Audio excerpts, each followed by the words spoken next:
अगर उस परमपिता परमात्मा से कुछ चाहता है तो पहले अपने आप को मिटा,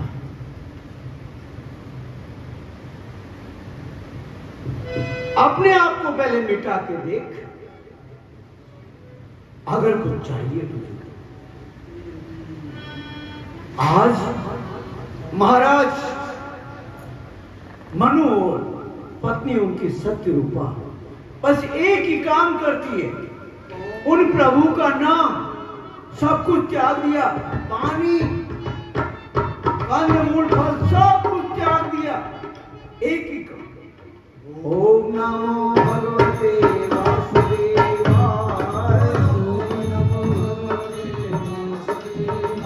देखिए आपको बताते हैं, ये जैन जो धर्म है, जैन पंथ जो है, आखिर में जब बुढ़ापा आ जाता है तो क्या करते हैं, जैसे पिताश्री बूढ़े हो चुके या दादाश्री बूढ़े हो गए तो क्या करते हैं, उनको वो दादाश्री कह देते हैं भैया मुझे एकांत चाहिए, अर्थात जंगल में नहीं जाते, वो एकांत ले लेते हैं, अर्थात ना मैं किसी से बोलूंगा, न मैं कुछ खाऊंगा, न कुछ पीऊंगा, उस प्रभु का नाम लूंगा, उसको कहते संथारा।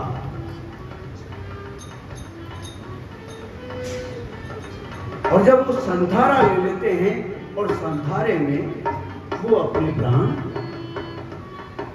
उस प्रभु का नाम लेते हुए अपने प्राण छोड़ देते हैं। इसलिए उनके जब देह छूट जाती है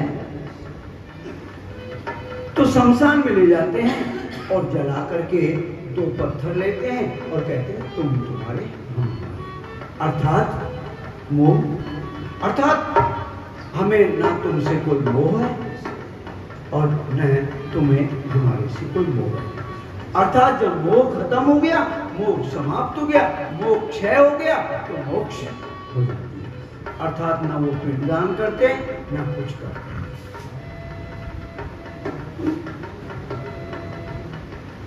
ये उनके धर्म में एक उसे संथारा, लेकिन वो कुछ समय चला, ऐसा चलता है। अब क्या करते हैं कि जब भाई अब जैसी आराम होने वाला है उसको बंद कर देते हैं, कोई मिलने वाला आता है तो वो यूं करता है, पता नहीं वो क्या कहना चाहता है, लेकिन कहते हैं भाई संथारा। इसलिए आजकल जैनियों में भी पितृ होना प्रारंभ हो गया, अर्थात जिनकी मोक्ष नहीं होती वो पितृ बन जाते हैं, जिनका मोह रह जाता है वो पितृ बन जाते हैं। आज महाराज और महारानी जो पहले इस संसार में स्त्री और पुरुष उत्पन्न हुए थे वो आज संसार को सिखा रहे हैं। कथा इसीलिए भगवान शिव अपनी प्रिय पार्वती से कह रहे हैं, ये कथा इसीलिए गरुड़ से कालभूषण कह रहे हैं, ये कथा एक याज्ञवल्क्य मुनि अपने शिष्य भरद्वाज से कहे देखो कुछ सीखो। आज मनु और शत्रुपा ने सिखाया है, एक ही साधना, सब कुछ त्याग करके इतना बड़ा राज्य, आप और हमारे पास तो एक छोटा सा मकान, छोटा सा कारोबार, लेकिन फिर भी हमारा मोह नहीं समाप्त होता। क्यों? जब ही तो कहा है, अरे बार बार का मरना क्या, मरो तो एक बार मरो, बार बार का मरना क्या। ओम नमो भगवते वासुदेवाय।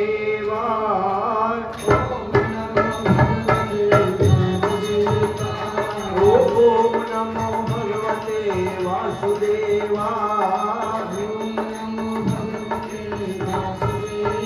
हमारे पास आते हैं, महाराज मेरे गोडों से नहीं चला जाता, महाराज मेरे ऐसे। हाँ भाई, यमराज अचानक नहीं आता, पहले वो सम्मान देते हैं ना, जैसे सम्मान आता है गवर्नमेंट से, भैया आकर के और हमसे मिलो। अर्थात सबसे पहले दांत जाना चालू होते हैं, फिर कुछ आंखें जाना चालू होती है, गोड़े जाना चालू होते हैं। इस प्रकार वो संदेश है, भैया अब भी कुछ कर ले यार, अब भी कुछ कर ले यार, अब भी कुछ कर ले, मुझे दोष मत देना। क्योंकि वो परमपिता परमात्मा है, अपने पुत्र को कहता है देख अब भी कुछ कर ले यार, अब भी कुछ कर, अब भी कुछ कर। लेकिन फिर भी कहता है, जो कि बार बार वो कह रहा है, ऐसा नहीं कि अचानक आ जाता है। आज महाराज मनु एक ही इच्छा रही, दोनों पति और पत्नी की एक इच्छा है, वो परम पिता परमात्मा जो इस सृष्टि को बनाई है, जो इस सृष्टि की रचना की है, बस उसे हम एक बार इन आंखों से देख लें बस। क्योंकि वो परमपिता परमात्मा जब इस संसार में भेजता है तो मनुष्य को एक ही बात कहता है, मैं तुझे भेज रहा हूं, जा।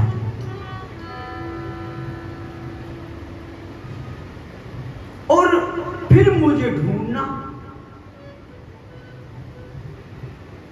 जो गदा थी उठा करके कि अब भी नहीं मरा ये, जो ही मारने के लिए तैयार हुआ, पीछे से बस क्या था, वो चींटी जो परमपिता परमात्मा ने अपना रूप दिखाया था, अपना रूप उस खंबे को फाड़ करके निकल आए। क्योंकि वरदान के पीछे उसे वरदान था हिरण्यकश्यप को कि ना सुबह मरूं, न दिन में मरूं, न रात को मरूं, न बाहर मरूं, न अंदर मरूं, न मुझे मनुष्य मारे, न कोई जानवर मारे।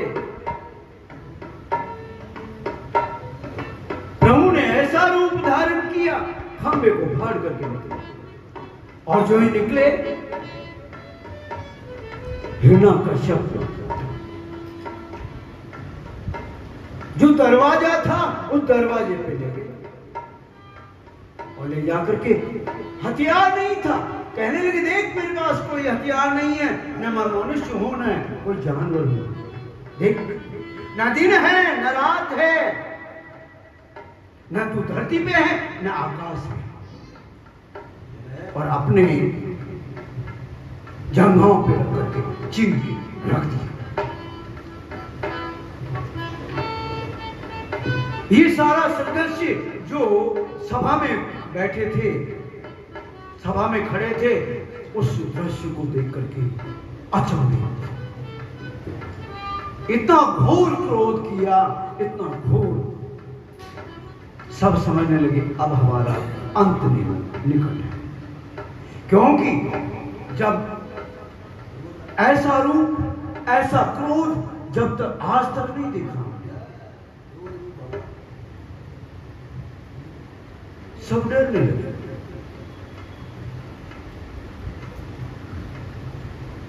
जो ही डरने लगे तो प्रहलाद पुकारने लगे, है प्रहलाद हमें बचाओ, हमें बचाओ, हमें बचाओ।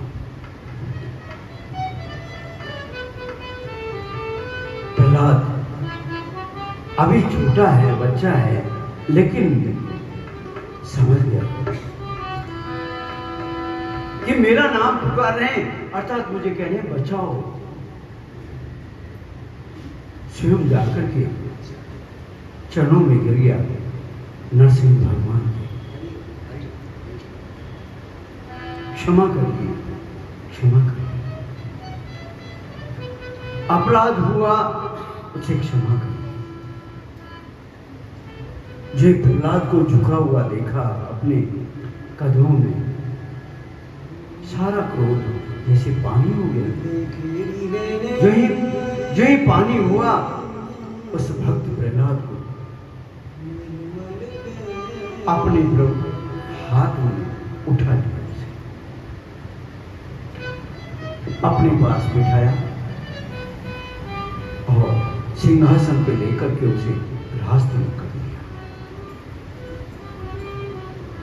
राजा बना दिया। जो ही राजा बनाया, कहने लगे प्रहलाद अब मैं जाता हूं। प्रहलाद कहने लगा प्रभु मैं इस संसार में नहीं रहना चाहता, इस घोर संसार में अब मैं नहीं रहना चाहता। क्यों? मैं भी आपके साथ चलूंगा। नहीं प्रहलाद, तुम नहीं चल सकते, तुम्हें यहां राज्य करना पड़ेगा, अपने पिता का उत्तराधिकारी बनना पड़ेगा, सभी को प्रसन्न करना पड़ेगा। नहीं, मैं जिद कर बैठा।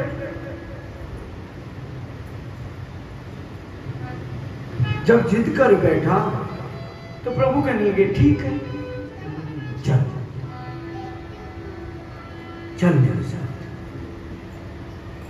प्रहलाद कहने लगा प्रभु आपने मुझे राजा बना दिया ना, ऐसा कहते हैं जासुराजी प्रजा दुखारी, जासुराज प्रिय प्रजा है दुखारी, बेनब अवस नरक अधिकारी, बेनब अवस नरक अधिकारी। हे नाथ, ऐसा कहते हैं कि जिसके राज्य में, जिस राजा के राज्य में अगर प्रजा दुखी हो तो राजा नरक का अधिकारी होता है। आप मुझे कह रहे हैं बैकुंठ में चल, मेरी प्रजा तो दुखी है, मेरी तो रास्ते नरक के लिए तैयार है, आप मुझे बैकुंठ में कैसे लेके चल सकते हैं? अपने भक्त की बात सुनी, मुस्कुरा गए। अच्छा ठीक है, तू अपनी प्रजा को भी लेके चल। ठीक है प्रभु, मैं जाता हूं, अभी लेके आता हूं। मेरी प्रजा को सूचना तो दूं कि प्रभु आए, सबको बैकुंठ लेके चलेंगे। सोचने लगा सबसे पहले जो महादुखी हो उसी लेके चलो। ढूंढता हुआ ढूंढता हुआ ढूंढता हुआ नगर से बाहर चला गया। एक से दुखी दूसरा, दूसरे से तीसरा, तीसरे से दुख का एंड नहीं है। आखिर में भाई ज्यादा से ज्यादा दुखी हो, ज्यादा से ज्यादा दुखी हो, ज्यादा से ज्यादा दुखी हो, उसको लेके चलूं, पहला नंबर उसी का होना चाहिए। क्या देखा कि नगर से बाहर जहां गटर लाइन पड़ती थी वहां पे एक बहुत बड़ा सूअर उस गटर लाइन में खड्डे में पड़ा हुआ तड़प रहा बेचारा। सोचा इससे ज्यादा दुखी कौन हो सकता है? संसार में इससे ज्यादा कोई दुखी नहीं हो सकता, निकल नहीं सकता इससे। एक बड़ा लकड़ लेके आया सूखा और ला करके उसे डाला उसमें और डाल करके उसे कहा बाहर। वो सूअर उसे बाहर निकला। प्रहलाद कहने लगे, तू महादुखी नजर आया, चल मेरे परमपिता परमात्मा आए हैं और सबको वैकुंठ लेके जा रहे हैं, इसलिए तेरा नंबर सबसे पहला। सुअर कहने लगा, मैं चल तो सकता हूं, लेकिन क्या है मेरे परिवार को, मेरे परिवार का क्या होगा? मेरे बेटे भी हैं, पोते भी हैं, बड़ा परिवार है मेरा, उनका क्या होगा? अर्थात अगर लेके चलना है तो मेरे परिवार सहित मुझको लेके चल, अकेला क्या करूंगा?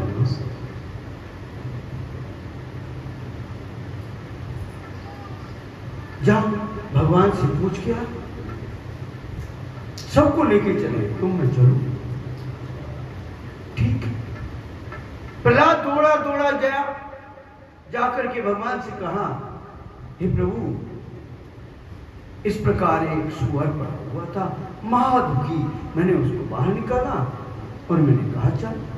उसने कहा, अगर तेरे प्रभु आए हैं वैकुंठ ले जाने के लिए तो पूरे परिवार को, मेरा बहुत बड़ा परिवार, अरे परिवार को कैसे छोड़ के चला जाऊं? इसलिए उसने कहा कि अगर तेरे भगवान आए हैं तो पूरे परिवार को लेके चल। भगवान कह लगे, ठीक जा, लिया। जो ही वापिस आया तो क्या देखता है कि बहुत सारे, हाँ 12 एक साथ होते हैं। उस जैसा परिवार कह रहे हैं किसके पास हो सकता है?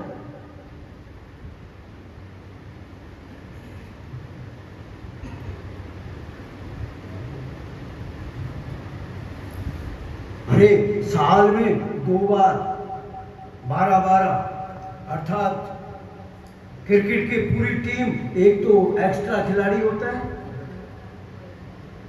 माँ बाप तो दोनों एम्पायर बनो ना।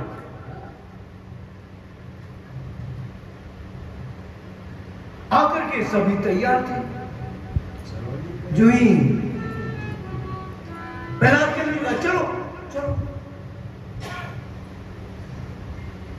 एक हट्टा कट्टा नौजवान कहने लगा, एक बात बता प्रहलाद, वहां क्या मिलेगा वैकुंठ में? अरे भैया वहां आनंद, सर्व आनंद। अच्छा, सर्व आनंद। अच्छा, तो वहां टट्टी मिलेगी कि नहीं? नहीं भैया, हाँ हम क्या करेंगे फिर वहां जाकर के? बेकार, जाती तो तू ही जा। प्रभु की माया है, माया, इसी को तो माया कहते है क्या? आकर के प्रहलाद कहने लगा, प्रभु हाँ, आज महाराज मनु और शत्रुपा सब कुछ त्याग करके, सब कुछ छोड़ करके एक ही काम में लगे हुए हैं। ओम नमो भगवते वासुदेवाय।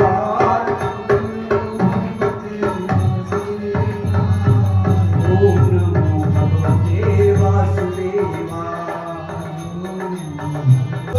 राधे राम जय जय राम।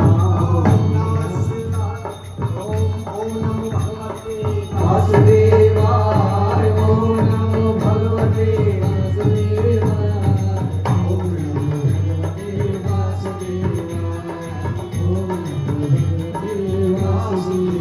कान में होकर के शब्द जो ही आया,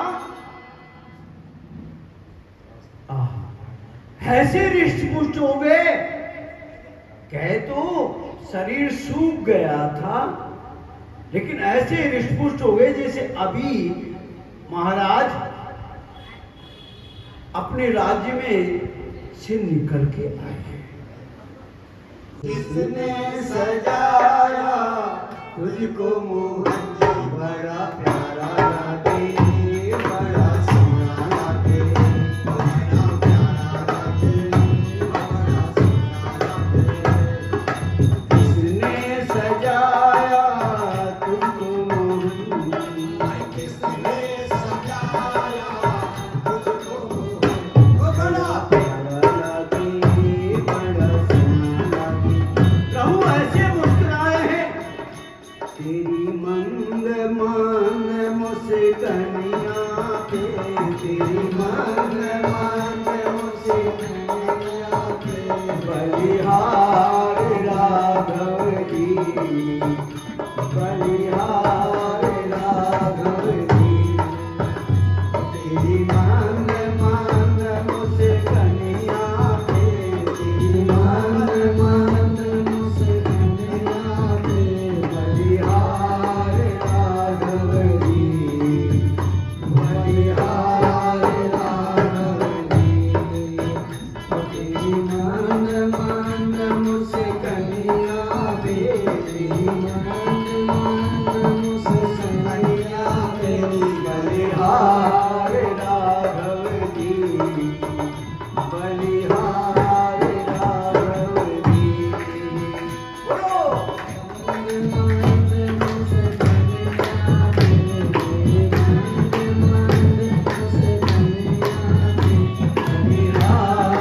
राघव जी, बलिहार राघव जी। तेरे बाल बड़े घुंघराले, बादल झुमकारे तारे, तेरे बाल बड़े घुंघराले, अरे बादल जो काले काले, अजी तेरे बाल बड़े घुंघराले, बादल झुमकारे तारे, तेरे बाल बड़े घुंघराले और लगते हैं काले काले। से मोर मुकुट से मोर मुकुट लटकनिया पे, बलिहार राघव जी, बलिहार राघव जी। अरे तेरे मांग मांग मुझे कन्या पे, तेरे मांग मांग मुझसे कन्या पे, बलिहार राघव जी, बलिहार राघव। आहा! पता नहीं क्या क्या देंगे, लेकिन महाराज जानते हैं, अरे ये सब कुछ तो मेरे पास था, क्या मांगना, जो था उसी क्या मांगना। देखिए महाराज धर्म को जान, सनातन धर्म अर्थात सनातन धर्म बड़ा ही पवित्र धर्म है। चार चीजें होती हैं सनातन धर्म में। अगर चार चीजों को पूर्ण रूपेण कोई भी मानता है, अर्थात वो सनातन धर्म को मानता है। कैसा? मातृदेवो भव, पहला जो मां को परमात्मा मानता है। पितृदेवो भव, जो अपने पिता को परमात्मा मानता है। आचार्य देवो भव, अर्थात जो आपके पूजा पाठ करने आते हैं उनको परमात्मा का रूप समझता है। अतिथि देवो भव, अर्थात जो बिना बुलाए आपके घर आ गए, कोई बुलाया नहीं उनको और आपके घर आ गए, समझ लो परमात्मा आ गया। न जात न पात न धर्म न कुछ, आपके घर आया है, समझ लो परमात्मा है। अगर ये चार चीजें तुम्हारे हृदय में हैं, इन चारों चीजों को तुम मानते हो, समझ लो सनातन धर्म को मानते हो। सनातन धर्म। और प्रभु का धर्म कौन सा है? उस परम पिता परमात्मा का धर्म सनातन। 5वां नंबर उस परम पिता परमात्मा का है।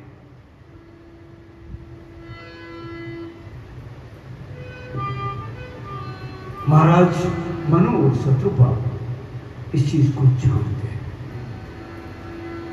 चारों का उसी प्रकार सम्मान, इसीलिए तो उस 5वें नंबर की खोज में आए हुए थे।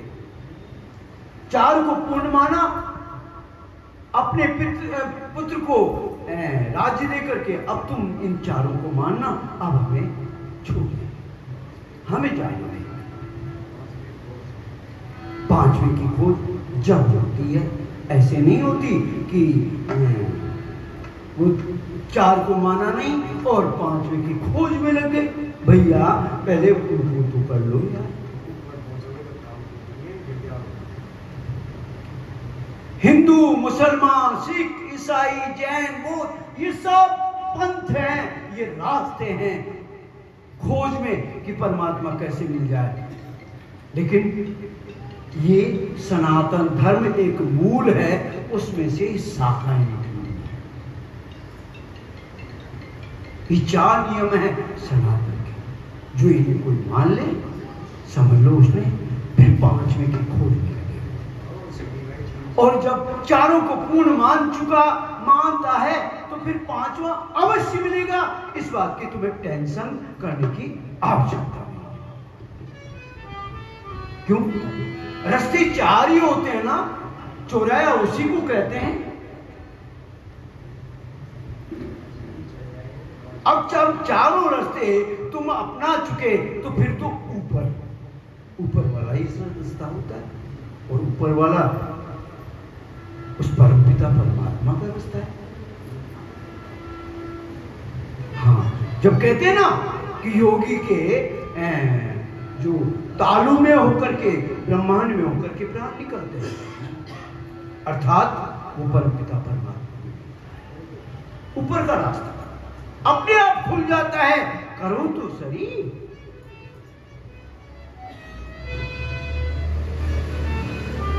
अरे घर बैठी गंगा होती है, कहीं जाने की जरूरत नहीं, कहीं नहीं।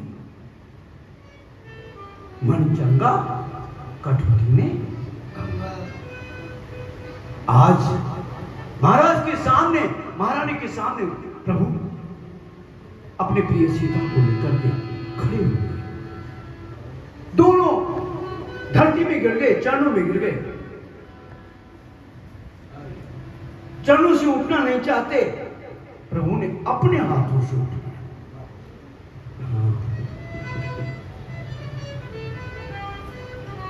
इतना गिर गए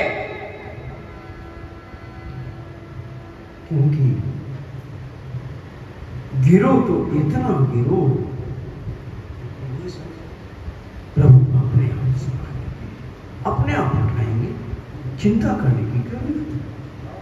क्योंकि चिंता करनी है प्रभु को, हमें चिंता क्यों?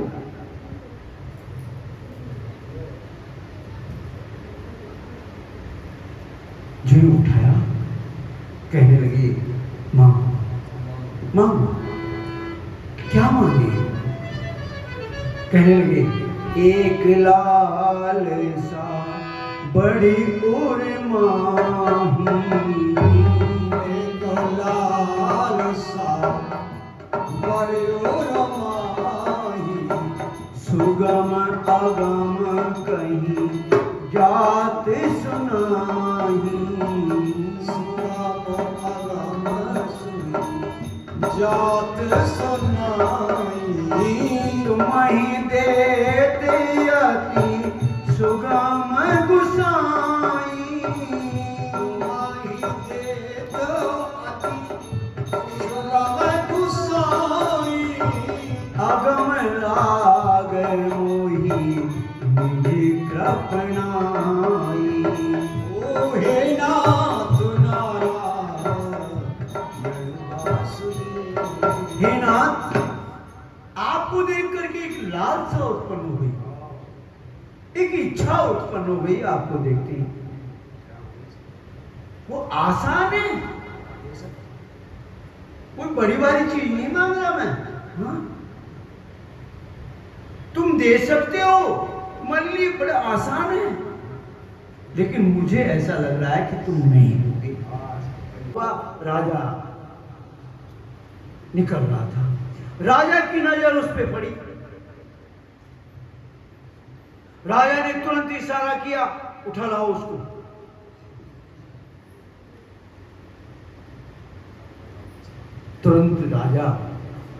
तुरंत नौकर गए और जाकर के उठा करके पीछे हाथी के, जो राजा बैठा था उसके पीछे बिठा दिया।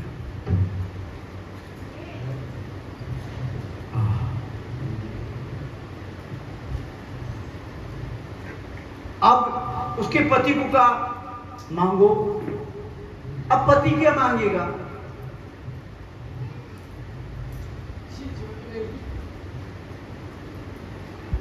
मन में सोचने लगा, थी जो भी गई, क्या मांग? प्रभु मेरी पत्नी को सुअरी बना दो।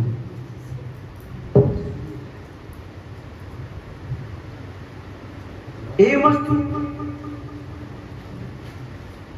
जो ही राजा देखा सुंदर थी, देखा देखूं तो सही, जो ही पीछे मुड़ के देखा तो सुअरी बैठी। अरे भगाओ इसे, भगाओ, नीचे पटक दिया। अब क्या? वहीं पर पुत्र था, रोज जाता था माता पिता के साथ भगवान भोलेनाथ के मंदिर में। कहा तू भी मांग ले मां। पुत्र कहने लगा, प्रभु हम तो जैसे थे ना वैसे थे, हम तो जैसे थे।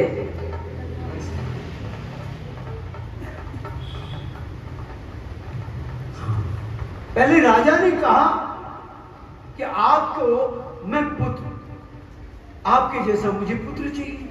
प्रभु ने कहा मेरे जैसा कौन, कहां ढूंढने जाऊं, इसलिए मैं ही तेरे पुत्र बनकर के आऊंगा। शत्रुबाजी हाथ खड़ी है, अभी बोली नहीं। प्रभु कहने लगे, हे शत्रुबाजी आप भी तो कुछ कहो। शत्रुपा कहने लगी, प्रभु मेरे पति ने जो मांगा बस वही मुझे चाहिए, मुझे कुछ नहीं चाहिए। मेरे पति ने जो मांगा वो ठीक है। तू जानती है, अरे मेरे पति के तो पुत्र होगा नहीं, पुत्र तो मेरे ही होगा ना। अर्थात अगले जन्म में भी मैं इनकी पत्नी बनूं, पुत्र तो मेरे होगा। कोई पुरुष के पुत्र होता है क्या? लेकिन एक बात है प्रभु,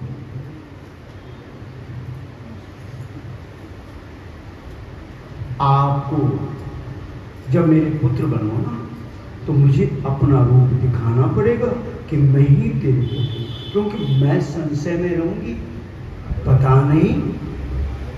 नहीं, इसलिए मुझे बताना पड़ेगा कि देख मैं तेरा पुत्र बन गया है। ठीक। देखो मैं, शत्रुबाजी ने कितनी अच्छी बात कही है, कुछ मांगा भी नहीं और सब कुछ मांग लिया। जो पति ने कहा वो ठीक, मुझे क्या मांगना, मुझे तो आप सबूत दे देना बस। क्यों, मैं स्त्री हूं, विश्वास नहीं होता ना, स्त्री को कभी विश्वास नहीं होता, पता नहीं। उसी समय राजा कहने लगे, महाराज प्रभु बात ऐसी है, मैं तो आपको पुत्र ही समझूं, मुझे नहीं चाहिए। हाँ, मैं तो आपको पुत्र के रूप में, मुझे तो पुत्री बन के बताना, मुझे मत बताना मैं ब्रह्म हूं। हाँ। और आप मेरी आंखों से जब ओझल हो तो ये प्राण ना रहे इस शरीर।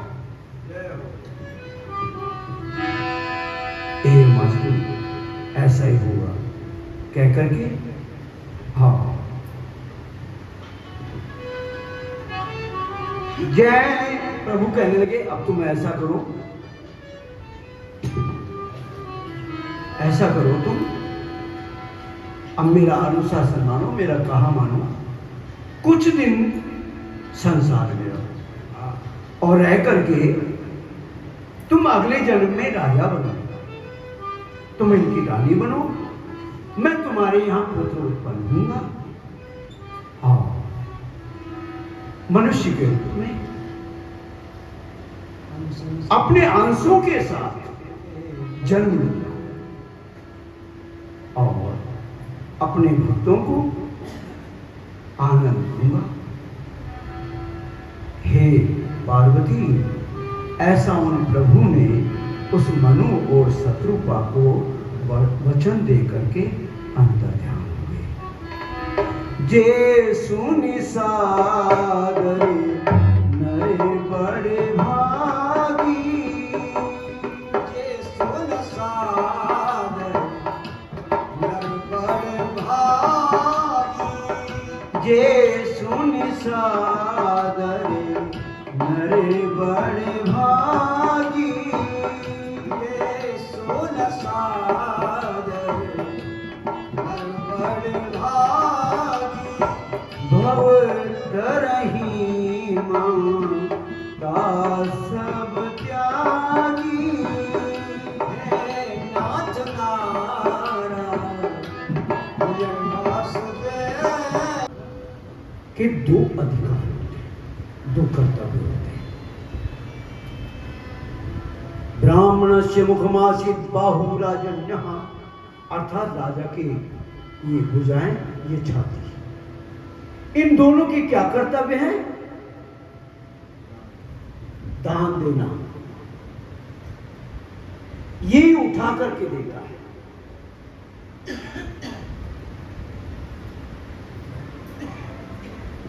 और गलती करे तो दंड देना। दान देना, अगर किसी ने गलती की तो दंड देना, दो कर्तव्य। राजा के पास हृदय होता है,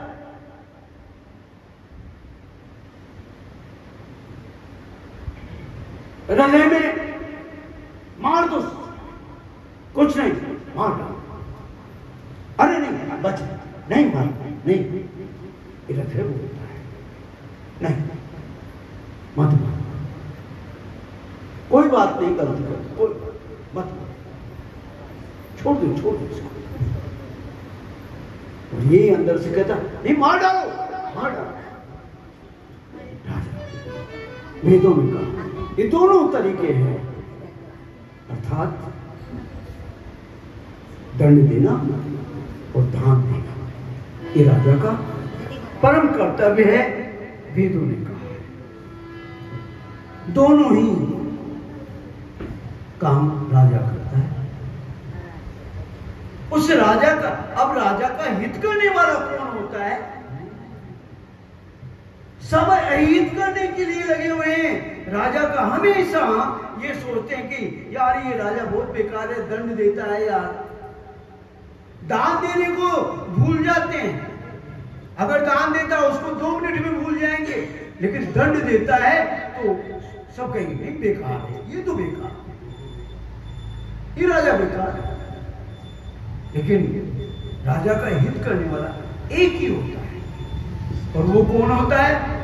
नब्बे हितकारक सचिव सयाना।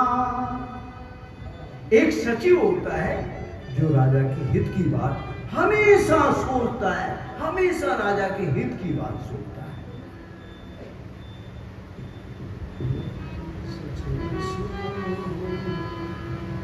उसका नाम क्या है उस सचिव का? क्योंकि सारी गवर्नमेंट उस सचिव के पीछे चलती है, सारा काम उस सचिव की राय से चलता है। सचिव वैद्य गुरु तीन जो प्रिय बोलो राज धर्म तन तीन करे होई बेगहीना। अगर सचिव जो शरीर को सुख देने वाली वस्तुएं हैं सभी को सेवई समय नरेश, सब तरह की सुख सुविधा लेके आया, लेकिन राजा कैसे उसकी आनंद लेता है? समय समय। ऐसा नहीं कि सुबह पहले है तो पीने लग गया बैठ के। हाँ, संध्या रात्रि होती है तो ठीक है, लो आराम से लो।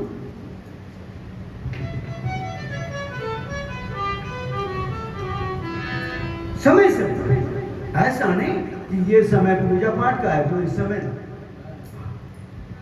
ये समय कैसा है उस समय, समय समय पर उसकी आनंद होता है। सचिव धर्म रुचि हरि पद प्रीति,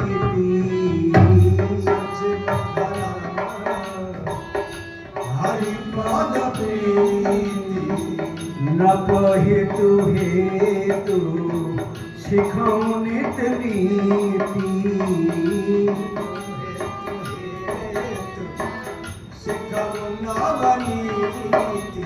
राजा का हित करने वाला कौन?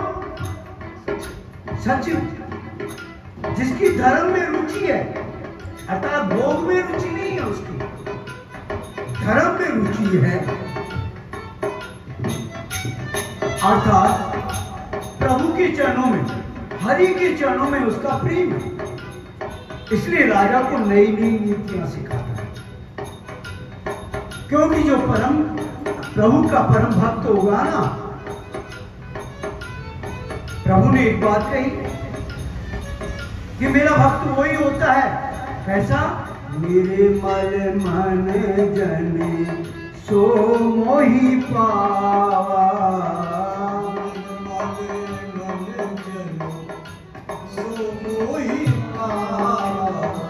कपट छीन छिद्र नहीं भावा,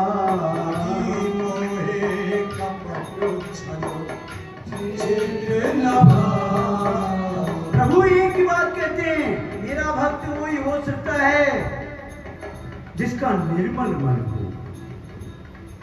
क्योंकि कपट छल छिद्र तो मुझे अच्छे नहीं लगते। आज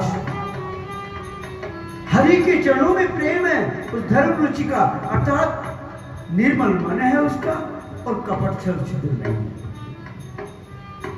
वो राजा को नई नई नीतियां सिखाता है, अच्छी कि राजा ये नीति लागू करो, ये नीति लागू करो, इससे तो प्रजा को फायदा होगा, इसलिए प्रजा को फायदा।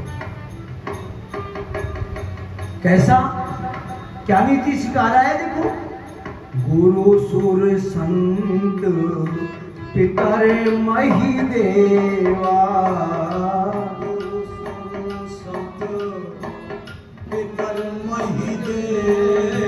क्या नीति सिखा रहा है?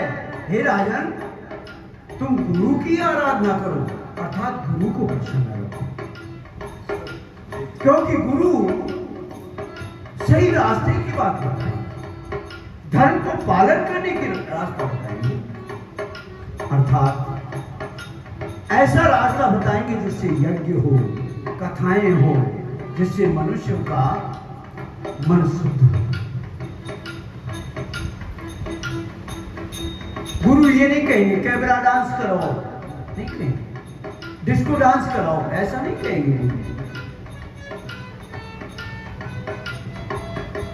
जब मनुष्य भजन कीर्तन कथाएं सुनेगा तो उसकी बुद्धि निर्मल होगी, अर्थात वो सही रास्ते में चलना सीखेगा। गुरु सूर्य अर्थात देवताओं की आराधना करो, दूसरे नंबर पे है देवता, अर्थात देवता धन देते हैं, अर्थात यज्ञ करो, यज्ञ करने से देवता प्रसन्न होते हैं, और देवता प्रसन्न होंगे तो धन देंगे, और धन कैसे होगा? जब वायुमंडल शुद्ध होगा यज्ञ से, तो अपने आप बरसात होगी, और बरसात होगी तो अपने आप उपज होगी, और उपज होगी तो इसका मतलब है धन उत्पन्न होगा। क्योंकि धन उत्पन्न एक ही आदमी करता है, किसान। उत्पन्न वो ही करता है, बाकी के अगर मशीनरी धन नहीं उत्पन्न करती, अर्थात वो तो खनिज अर्थात धरती में से जो है उसको निकाल करके बना रही है। नहीं तो किसान उत्पन्न तो किसान ही करता है, वो कि वो धरती वैसी की वैसी है, हर साल वैसी की वैसी रहेगी, लेकिन उसमें थोड़ा सा गेहूं बाएगा, 50 किलो गेहूं बाएगा और मालूम है 50 बोरी निकालेगा। उत्पन्न तो उसने किया, धन तो उसने उत्पन्न किया है, बाकी को ने तो उस धरती में से निकाल लिया। उत्पादन अर्थात अगर कोई पत्थर निकाला तो धरती को पोलर दी, उसने तो धरती को नुकसान किया है, उसे अगर धन कहा जाए नहीं। किसान कोई नुकसान भी नहीं करता और फिर उत्पन्न करता है, अर्थात देवताओं की आराधना करेंगे, यज्ञ होगा, वायुमंडल साफ होगा और बरसात होगी, बरसात होगी तो किसान उत्पन्न करेंगे। फिर तीसरा नंबर संत, अर्थात जो परमपिता परमात्मा की प्राप्ति के लिए जो लगे हुए, उनका एक ही मकसद है कि परमपिता परमात्मा कैसे मिले, उनकी सेवा करो, उनके हाथ बढ़ाओ। हाँ तुम अच्छे मार्ग में चल रहे हो, ठीक है, हम तुम्हारी सहायता करेंगे। पिता अर्थात पितृ, जो गए हुए बुजुर्ग हैं, इस संसार से चले गए, वो क्या कहते हैं ऊपर से, मेरा वंश आगे बढ़े, मेरा वंश अच्छा हो, मेरे वंश में कोई भाग्यशाली पुत्र पैदा होते रहे, मेरे पुत्र है, मेरे वंश में वेद के पढ़ने वाले हों, मेरे वंश में दानी हो, किसी के सामने हाथ न फैलाने वाले हों, ये कामना करते हैं। अर्थात तो पितरों की सेवा।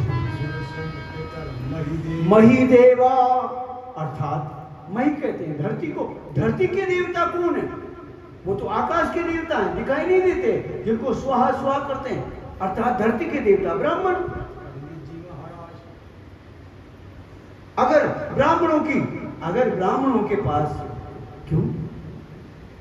क्योंकि यजमान के गए, और यजमान के तो मार्बल का फर्श है, अच्छी अच्छी शोभा बिछी हुई है,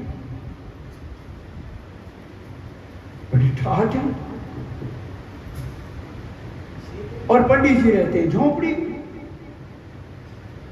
तो पंडितानी साथ में चली गई जीवड़े, वापिस आएगी, कहेगी आपने भी ऐसे ही बनाओ, आपने भी ऐसे ही बनाओ, स्त्री तो स्त्री होती है, आपने भी ऐसे ही बनाओ। अब भैया जो ब्राह्मण है, वास्तव में जो ब्राह्मण है, कोई कर्म कराया सबको दे देंगे, ब्यूटी पार्लर को, उसको सबको, बैंड वाले को, सबको मुंह मांगे पैसे देंगे। लेकिन पंडित जी का नंबर आया फेरों में, पंडित जी तुम भी क्या है यार, आपके दुकान आपके, हाँ नुक्ता खूब लंबा चौड़ा किया, खूब चिमाया, लेकिन पंडित जी को नंबर आया ना, अरे पंडित जी भी कहा है यार, आपके कोई दोबारा फिर कोई, क्या मतलब, हाँ कोई और मरेगा फिर देंगे, ऐसा ठीक है। तो वो झोपड़ी में रहेंगे, लेकिन पंडितानी कहेगी कि आपने भी ऐसे बनाओ। अब पंडित जी वो दक्षिणा तो पूरी मिलती थी, तो बन नहीं सकता, अब बन नहीं सकता तो फिर पंडित जी क्या करेंगे, किसी के शनि लगा देंगे जबरदस्ती, किसी के क्या करेंगे, किसी के ऐसा करेंगे, किसी के वैसा करेंगे कुछ। और आजकल तो भैया ऐसा हो गया कि यजमान को ही विष्णु और लक्ष्मी समझ बैठे पंडित जी। कोई विष्णु और लक्ष्मी नहीं होते, इनके पास है ये पैसे, हाँ इनको कैसे लिए जाए ये तरीका ढूंढो। क्यों पंडितानी हल्ला मचाती है ना, आपने भी लाओ, आपने भी लाओ। इसलिए राजा वो सचिव कहता है आप ब्राह्मणों की सेवा करो, ब्राह्मणों के पास जो नहीं है उसकी पूर्ति करो। अगर उनकी पूर्ति हो रहेगी अपने आप ही धर्म चलता रहेगा, सच्चे मार्ग पे चलता रहेगा। यज्ञ करेंगे कौन? ब्राह्मण।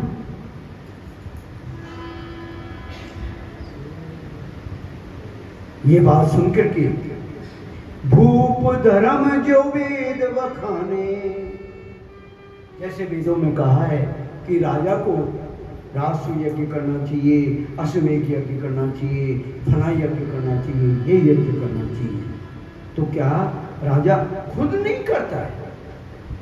राजा को इतना समय तो नहीं है कि यज्ञ करने बैठ जाए, नहीं। कहता है ठीक है ब्राह्मणों को दो, ऋषि मुनियों को दो, यज्ञ करो, ये सामग्री यज्ञ करो।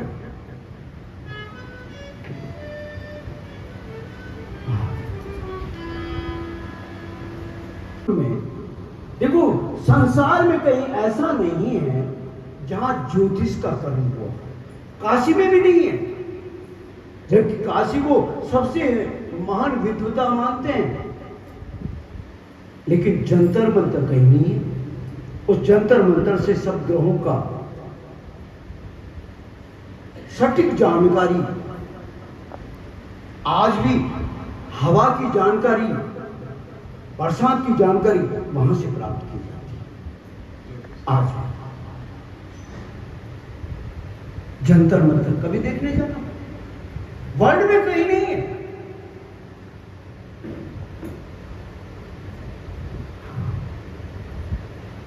तारकेश्वर महादेव के तो गए होंगे, नहीं गए तो जाकर के देखना। जयपुर में सबसे पुराना मंदिर जो अंदर सबसे पुराना मंदिर है तारकेश्वर। गोविंद तो बाद में आए थे। गोविंद तो ये अपने गोने रोड है ना, उस पे एक रोपड़ा नाम है, गांव है रोपड़ा, वहां थी गोविंद की मंदिर, वहां से लेकर आए थे।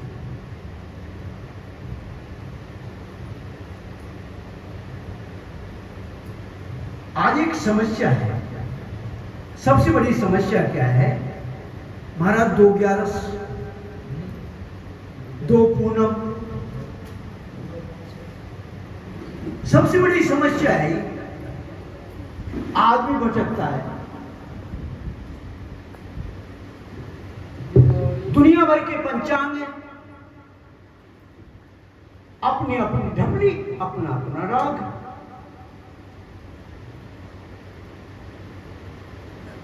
और हाँ, ये हिंदू धर्म को तोड़ने की एक साजिश है।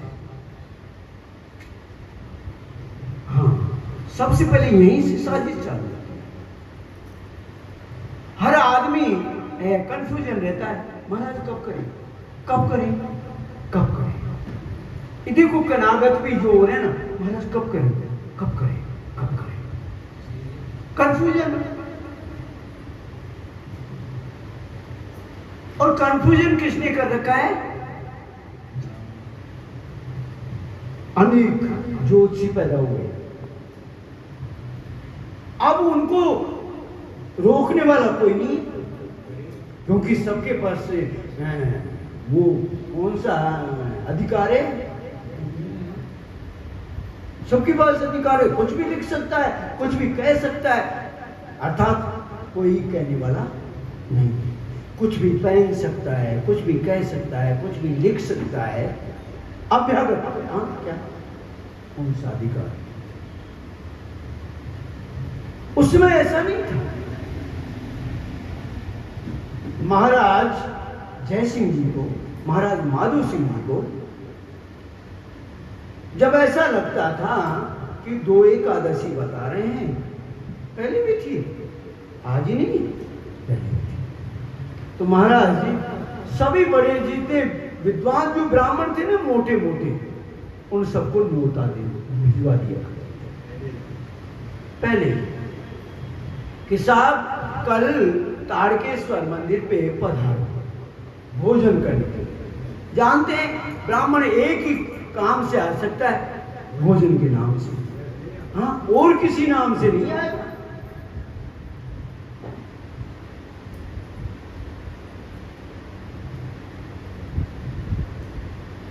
आप कहो कि 100 ब्राह्मण बुलाओ, मैं बुला दूंगा एक फोन में सबको, अगर किसी को जी माना है तो। हाँ, कथा में नहीं बुला सकता मैं उनको, कथा सुनने में नहीं बुला सकता। आप ये कहो कि कथा में महाराज बुलाओ, नो। हाँ, आप भोजन के लिए कह दो कि कल मेरी तरफ से भोजन है, समय बता देना 5 बजे, 5 बजे सब आ जाएंगे। आप कहो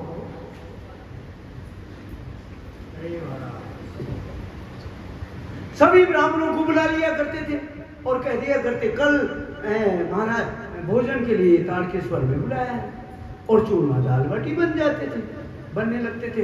आज भी देखना काले काले से नजर आते हैं वो, आज तक सफेदी नहीं हुई।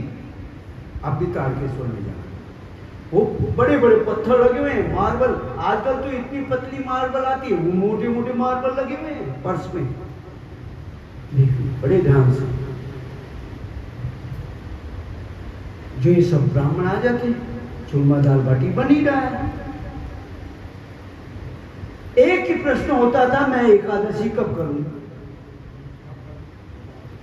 महाराज की तरफ से एक प्रश्न आ जाता था, पहले आप निर्णय करके बताएं मैं एकादशी कब करूंगा। अब देखो 2 कैसे होती है ये भी बता देते हैं। एक कहते हैं स्मार्तानाम और एक कहते हैं वैष्णवानाम। अर्थात स्मार्त कहते हैं शिव संप्रदाय को और वैष्णवानाम विष्णु संप्रदाय को। अर्थात हमारे धर्म को 2 टुकड़े किए, शिव संप्रदाय अलग और वैष्णव संप्रदाय अलग। जैसे मुसलमानों में शिया और सुन्नी बनाए। अब शिव संप्रदाय वाले कैसे मानते हैं कि जिस सूर्य भगवान के बाद, उगने के बाद जो तिथि लगी हो, वो शिव संप्रदाय वाले मान लेते हैं उसे कि भाई एकादशी। और वैष्णव संप्रदाय वाले मानते हैं कि जिस समय जिस तिथि में सूर्य भगवान उदय हुए उस तिथि को वैष्णव। अब देखो शिव संप्रदाय वाले कौन है बताते हैं। जैसे शिव संप्रदाय का मतलब है जो मांग करके खाने वाला, अर्थात दूसरे का आश्रित, उसे शिव संप्रदाय का। जो स्वयं कमा के खाता है उसे कहते हैं विष्णु संप्रदाय। अब वो किसके लिए लागू हुआ?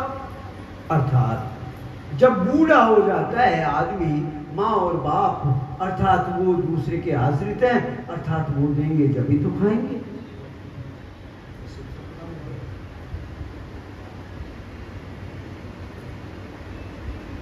वैष्णव संप्रदाय अर्थात खुद कमा करके खाने वाला।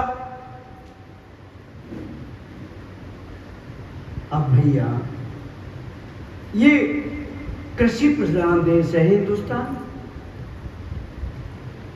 किसान कितने बजे निकलता है घर से?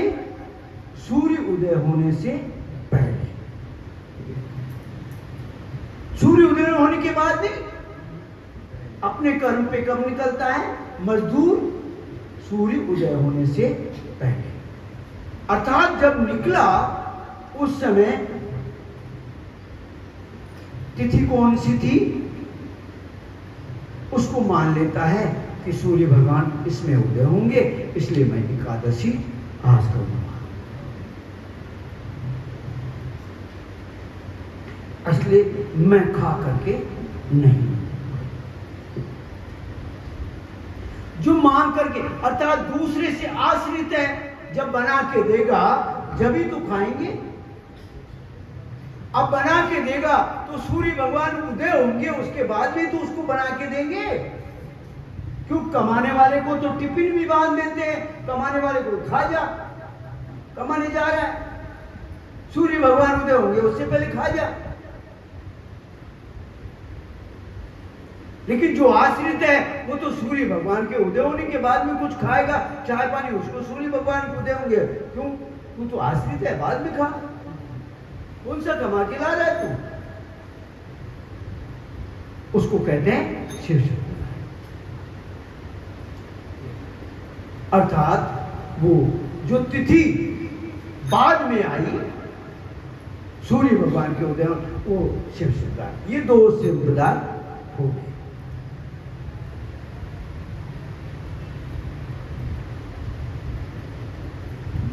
अर्थात स्पष्टीकरण नहीं करते, बस ये लिख दिया शिव संप्रदाय और वैष्णव संप्रदाय। अरे भाई, इसका स्पष्टीकरण तो करो, ये है क्या चीज? हमारी इच्छा हुई थी एक बार कि जितने भी ज्योतिषी हैं जयपुर के, उनको सबको बुलाया जाए। किनको? जितने पंचांग बनाते हैं उनको सबको बुलाया जाए। और किनको? बूढ़ों को नहीं, क्योंकि बूढ़ों से अगर मैं प्रश्न कर दूंगा वो तो जिरे करने बैठ जाएंगे। क्योंकि ऐसा प्रश्न बूढ़े आदमी से किया तो वो तो अपने आप को गया, हाँ तुम ज्यादा विद्वान हो गए क्या? वो मानने के लिए तैयार नहीं। मैं चाहता था उनके ही परिवार में, क्योंकि जवानों ने संभाला है। अब तो हर बाप चाहता है कि मेरी गद्दी मेरा बेटा संभाले, मेरे धंधे को मेरा बेटा संभाले। उनके भी सबके पुत्र हैं। मैं उनको चाहता था यहां सम्मान करूं। कब? जब सम्मत का पहला दिन था, वहां छोटा सा भंडारा भी किया था, रामधुनी भी हुई थी। और लेकिन फिर मैं पीछे हट गया। क्यों? भैया कोई साथ नहीं देता है, कोई नहीं देता, ना जनता देती ना पड़ोसी देते। अरे परिवार वाले नहीं देते, भैया ऐसा काम हम नहीं करेंगे। ये तो प्रभु की कृपा ही पता नहीं कैसे हो रही है। पता नहीं हमारे पितरों की कृपा से, उन पितरों की पुण्य से शायद ये कथा कह रहे हैं और सुन रहे हैं। हमारा कहां पुण्य ऐसा? आज राजा सभी ब्राह्मणों के लिए सुंदर सुंदर भवन तैयार, और वो तारकेश्वर में सब पंडित जी आ जाते। फिर राजा का एक ही था कि भाई बताओ, जब सब निर्णय कर लेते आपस में, पहले तो लड़ते। हाँ, ब्राह्मणों से बढ़िया कोई लड़ भी नहीं सकता, क्योंकि सब ज्ञानी है। और ज्ञानी एक जगह मिले तो मालूम है क्या होता है? आपस में मैं बड़ा। आखिर में वो सब फैसला होता जब तक वो चूरमा दाल बाटी ठंडे हो जाते। और जब ठंडे हो जाते, जब जाकर के एक निर्णय होता कि भाई एकादशी। जब फिर सबके सब कहते हैं कि भाई ये एकादशी है, महाराज से कहो कि ये एकादशी आपका। जो ही वो निर्णय होता और फिर सारी प्रजा में डंका बज जाता था कि भाई एकादशी कल है, परसों। अपने आप सब एकादशी करने लग जाते थे।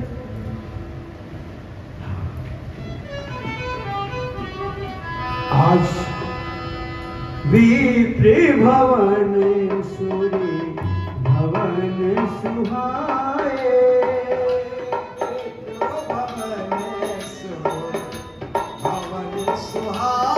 प्रजा का कर्म नहीं है मंदिर बनाना, नहीं।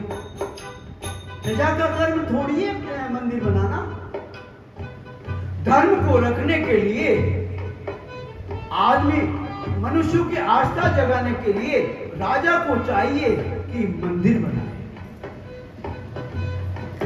क्यों? प्रजा के पास 2 नंबर का थोड़ी है। क्योंकि मंदिर में अरे भैया अपना पेट, अपने बच्चों का पेट, अपना घर गृहस्थी चला ले, ये बहुत है। और वो चलाएगा 1 नंबर में तो आनंद से चलाएगा। उसके अलावा अगर ज्यादा धन होगा तो शायद या तो 2 नंबर का आया होगा।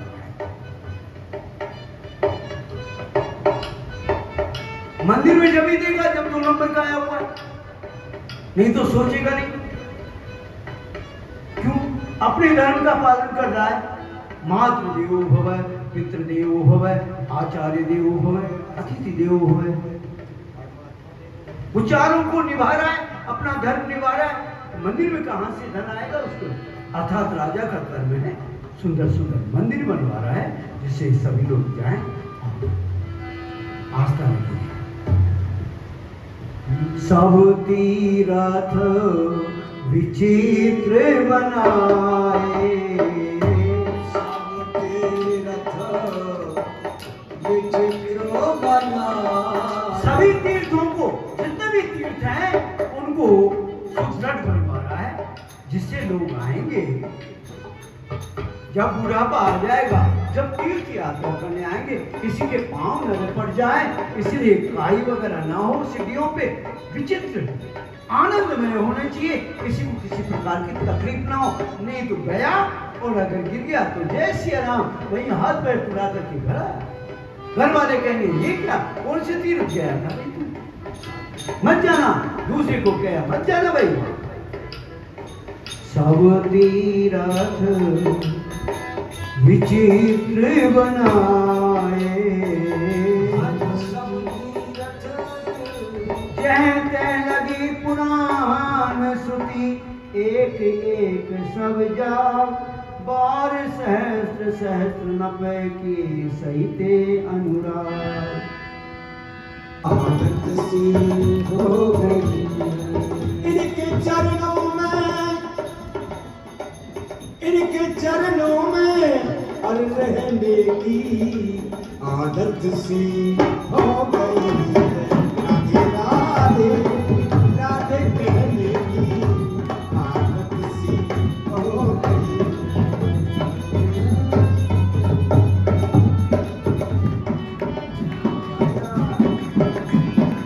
कोई पागल, कोई दीवाना, कोई मस्ताना कहे।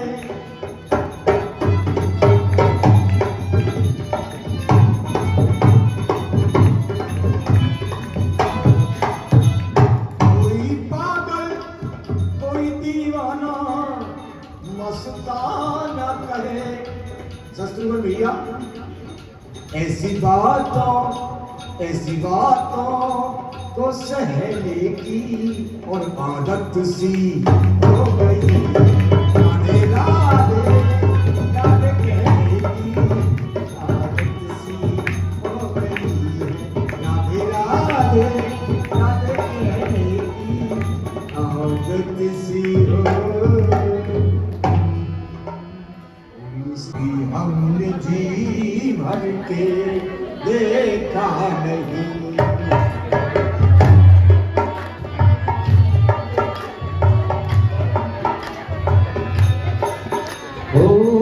जरा देर ठहरो राम, जरा देर ठहरो राम, तमन्ना यही है, अभी हमने देखा नहीं है, अभी हमने जी भर के देखा नहीं है। अब ये तो राम के, क्योंकि बहुत मर्यादा पुरुषोत्तम थे और कन्हैया थे चतुर, छलिया थे। जगह छुप जाते फिर देखते छुप जाते, ऐसे करते ना। कहा तुम छुपे हो, जहाँ तुम छुपे हो, और उधर देखना है कन्हैया तुझे हर नजर देखना है।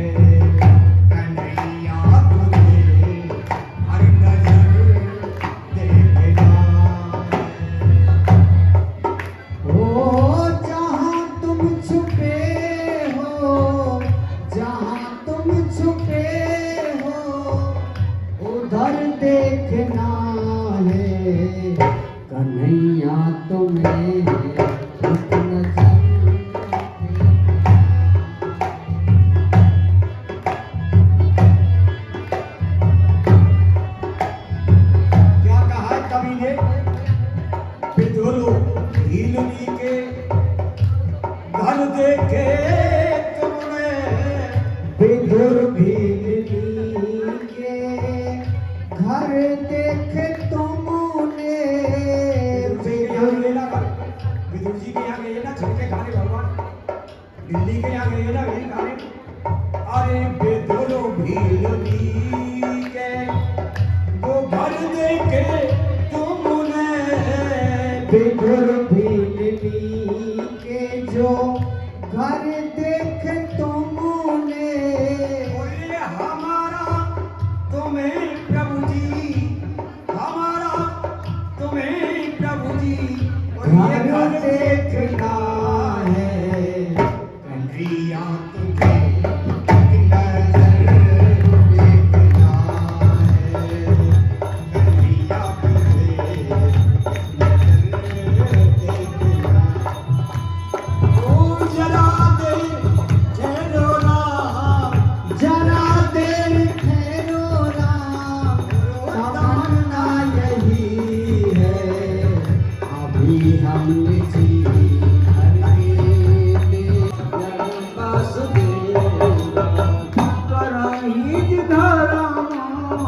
करम बनवानी नाथ नारायण वासुदेवा वासुदेवा अरे विजनत ज्ञानी नाथ नारायण वासुदेवा बारे बाजी बारे एक राजा नाथ नारायण वासुदेवा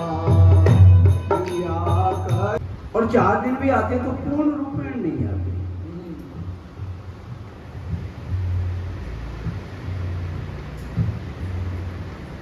एक आरती है ओम जय जगदीश हरे स्वामी जय जगदीश हरे भक्त जनों के संकट क्षण में दूर करे ओम जय जगदीश हरे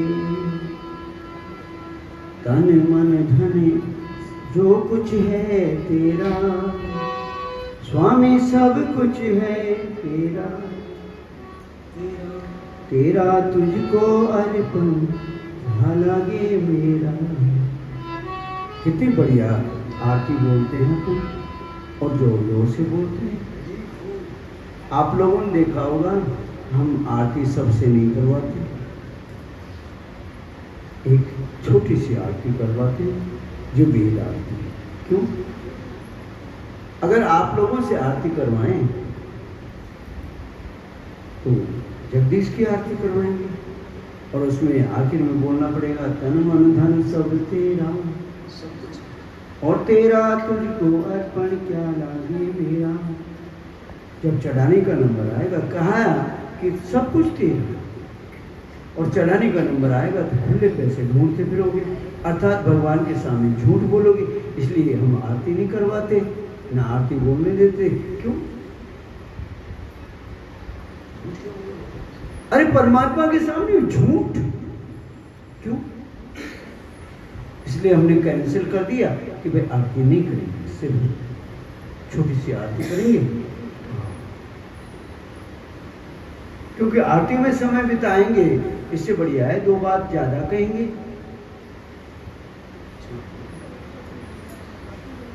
जानता है राजा मैं कर्म कर रहा हूं तो फल मांगने की क्या जरूरत है।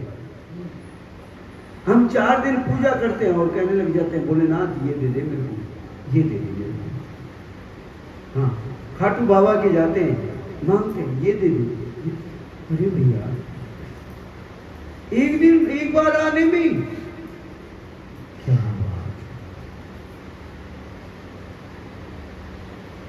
क्यों?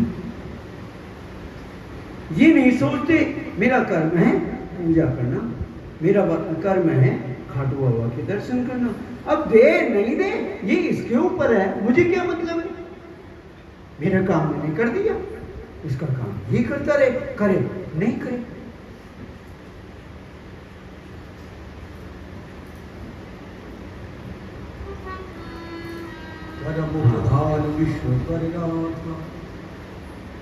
अर्थात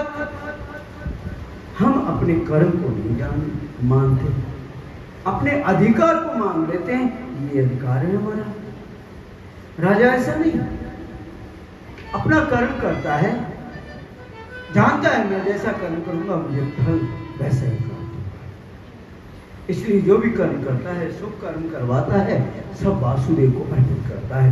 कायेन वाचा मनसेन्द्रिय वा बुद्ध्यात्मना वा प्रति स्वावात करोमि यद्यत् सकलं परस्मै नारायणाय समर्पयामि। कहता है, हे परमपिता परमात्मा, मन से, कर्म से,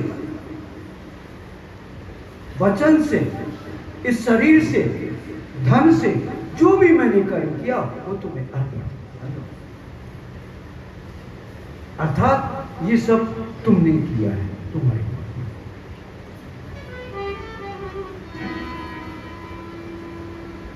ऐसा वो राजा, हे पार्वती, सारी प्रजा आनंद में, पूरा संसार उसके अधीन, लेकिन सारे सब प्रभु आनंद में। एक बार वो राजा शिकार खेलने के लिए जंगल में चला गया।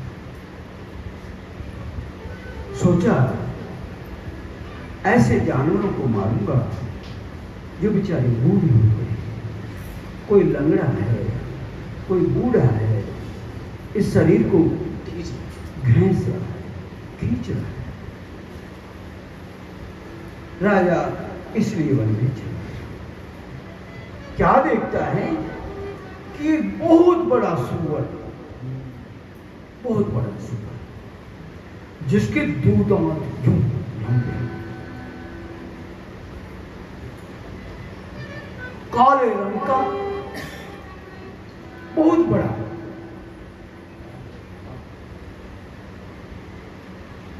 राजा ने उसको देखा, बड़ा क्रोधित राजा की तरफ।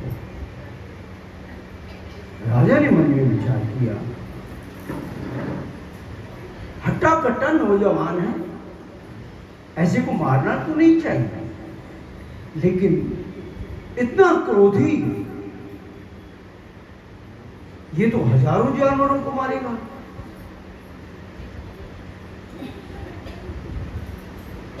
जो दोष मुक्त हैं जीव, उनको मारेगा। अरे एक को मार देना, हजार को बचाने के लिए एक को मार देना उचित है, हजार तो बचेंगे। मन में विचार किया और राजा ने अपने धनुष पर, जो घोड़े पर बैठे हुए थे, और तीर चला। जो ही तीर चलाने लगा, वो सूअर उस तीर से बच निकला और पीछे भागने लगा। अब तो राजा उसके पीछे, ताकी ताकी तीर मही से चलावा, हरि तक तक तीर मही से चलावा, करे छल सुआरे शरीर बचावा, कर छल सुअर शरीर बचावा। राजा तान तान के उसको तीर मारे जा रहा है, लेकिन सुअर जो है छल करके कभी इधर घूमता है, कभी इधर घूमता है, अपने शरीर को बचाता है। देखिए, कभी भी तीर दोनों हाथों से प्रयोग होता है।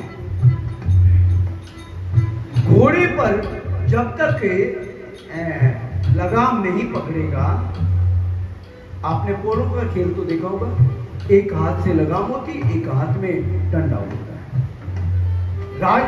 और दोनों हाथों से तीर कैसे चलाया होगा राजा ने? हाँ, घुड़सवारी, जो पूर्ण घुड़सवारी होती है ना, वो उसे कहते हैं, जो दोनों पांव जो लटके रहते हैं चलाने वाले के, उनका इशारा होता है, उन इशारे से वो घोड़ा आगे चलता है। अर्थात पूर्ण घुड़सवार उसे कहते हैं जो अपने पांव के इशारे से घोड़े को चलाना जानता हो। तक तक तीर महीस, अर्थात वो राजा पूर्ण घुड़सवारी करना जानता है। दोनों हाथों से एक अपने पांव के इशारे से घोड़े को चलाया जा रहा है और दोनों हाथों से तीर चलाए। देखिए सुअर छल करके अपने शरीर को बचाए। देखा ये राजा तो मुझे मारे बिना नहीं छोड़ेगा। आखिर में वो सुअर बहुत दूर दौड़ता रहा। आखिर में देखा कि अब मुझे मार डालेगा, मैं कितना किससे छल करूं, ये मेरा पीछा नहीं छोड़ रहा। एक गुफा देखी और गुफा में प्रवेश कर गया। छोटी सी गुफा थी, उसमें प्रवेश कर गया। राजा ने देखा, अरे निकल गया, क्योंकि गुफा में प्रवेश नहीं कर सकता मैं, अंधियारा और घोड़े सहित में प्रवेश नहीं कर सकता इसमें। निकल गया। जब तक मनुष्य के पास एक टारगेट होता है, एक कर्म का टारगेट होता है, जब तक उसे थकान महसूस नहीं। जैसे बेटी का ब्याह करता है, एक टारगेट है उसके पास, विवाह संपन्न करना है मुझे, बेटी को विदा कर। जब तक बेटी विदा नहीं होती, जब तक उसके शरीर में ना नींद आती है ना थकान होती है उसे।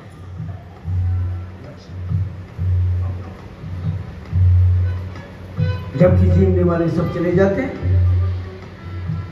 लेकिन जब बारात आती है उससे पहले वो जीवन चालू होता है। हलवाई बैठते हैं, जब से मेहनत करना चालू करता है, और जब बारात आती है और मांडे वाले जीवन आते हैं, जब भी खड़ा रहता है, उसके बाद में भी फिर फेरे कराने के लिए पंडित जी के पास भी बैठा रहता है, और फिर उसके बाद में भी सब काम करता रहता है। थकान नहीं होती हो, ना नींद आती है उसे। और जब बेटी विदा हो जाती है ना, फिर उसके बाद में उसे थकान भी होती है और नींद भी आती है। राजा को अब तक ना थकान हुई थी, ना प्यास लगी, ना भूख लगी, कुछ एक टारगेट था, इसे मारूंगा। लेकिन जब निकल गया, फिर सोचना, अरे बच गया। फिर तो प्यास भी लगने लगी और थकान भी लगी। सोचा यहाँ कहीं पानी हो तो पी लूं। इधर उधर देखने लगा, घोड़े से ही चलने लगा।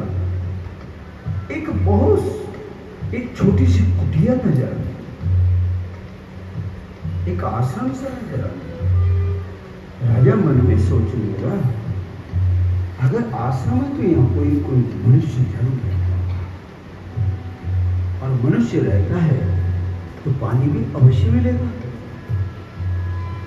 देखिए इस आश्रम में कौन रहता है। जब राजा युद्ध करने के लिए निकला हुआ था, सारी पृथ्वी को जीतने के लिए निकला हुआ था, तो सभी राजाओं को अपनी अपनी दे दी थी, अपना अपना राज्य दे दिया था गद्दी पे, और ये कहा था इनकम टैक्स देते रहना और सालाना मेरे कानून मानते रहना। लेकिन एक राजा, जो राजा को देखकर युद्ध नहीं किया, उसने राजा को देखते ही और युद्ध न करके और गद्दी छोड़ के भाग गया था। जबकि हर राजा का कर्म है युद्ध करना, लेकिन इसने युद्ध तो किया नहीं, गद्दी छोड़ के भाग गया। जब राजा सबको ही दे रहा था तो शर्म महसूस हुई इसे, यार किस मुंह से जाकर के कहूं, हाँ मेरे को राजगद्दी दे दो, मेरा राज्य मेरे को वापस दे दो। क्यों? राजा तो दे देगा, लेकिन प्रजा क्या कहेगी? डरपोक, भाग गया, और अब हम भी राज करेगा, अर्थात मेरा शासन कौन मानेगा? इस गलानी के मारे वो एक आश्रम कुटिया बना करके जंगल में रहता है।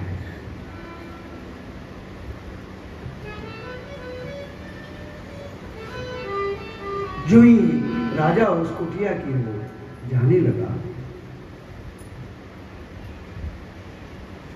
तो दूर से उसने राजा को पहचान लिया, क्योंकि परसों हो गए थे, जंगल में आया हुआ था, वहां कोई सेब बनाने वाला तो था नहीं, कोई दाढ़ी बनाने वाला था नहीं, कपड़े पहनाने वाला तो था नहीं, कोई टेलर तो था नहीं जंगल में। अर्थात जैसे संतों के कपड़े होते हैं, फक्कड़ जैसे रहते हैं, वैसे रहता था। बड़ी बड़ी दाढ़ी, बड़ी बड़ी जटा हो गई थी। जी राजा के सामने आया, राजा को पहचान गया, वही राजा है ये जिसके चक्कर में मैं आज सन्यासी बना बैठा हूं। अगर ये ना होता तो मैं भी आज राज करता रहता। अंदर ही अंदर उसके अग्नि सुलग रही है, अंदर ही अंदर, बाहर से नहीं, अंदर ही अंदर। क्योंकि पहले तो एक क्षत्रिय, फिर अर्थात कपट उसके हृदय में, और मुंह से बड़े अच्छे शब्द बोल रहा है। आइए, ऐसे विचलित क्यों है? क्या बात है? इसी जंगल में आप क्या कर रहे हैं? कहने लगा, राजा कहने लगा, प्यास लगी है, पानी की इच्छा है। प्यास लगी है, पानी की इच्छा, देखो वो सरोवर भरा, देखो। अच्छा, राजा देखने लगा, मुझे तो दिखाई नहीं दिया, अब पता नहीं कहां से ये सरोवर हो गया। जाओ उसमें स्नान भी कर लो, जल भी पी लो। राजा घोड़े सहित उसमें स्नान किया और जल पिया। जो ही राजा स्नान करके जल पी करके तैयार हुआ और अपने आश्रम पे राजा को लेकर के चला गया। राजा सामने बैठ गया और आमने सामने बैठ गया। राजा कहने लगा, आप कौन? आप यहां से? कहने लगा, हे राजन, सीधा उच्चारण किया, हे राजन। क्या है? मुझे दिखाई दे रहा है कि तू चक्रवर्ती के लक्षण दिखाई दे रहे थे, जबकि राजा ने कहा था मैं राजा नहीं हूं, मैं तो उसका मंत्री हूं। लेकिन उसने कहा, अरे चक्रवर्ती के लक्षण है, तू तो राजा है, होना चाहिए। यहां कैसे आया? सारा वृत्तांत कैसे सुनाया कि ऐसे ऐसे आया। ओ अच्छा, आप कैसे रहते हैं? अरे क्या बताऊं मैं, देख नहीं, फिर भी मुझे बताओ तो सही, आप इस जंगल में अकेले कैसे रहते हैं? अरे देख, नाम मेरा एक तनु है, नाम एक तनु, और इस संसार में अर्थात तपस्या करना मेरा कर्म है। और संसार में जाने का मतलब होता है कि लोग पांव पड़ते हैं, और पांव पड़ने का मतलब अपनी तपस्या को देना। बुलाए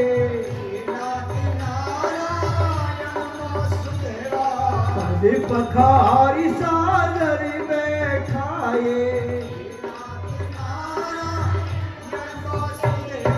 हे नाथ नारायण वासुदेवा।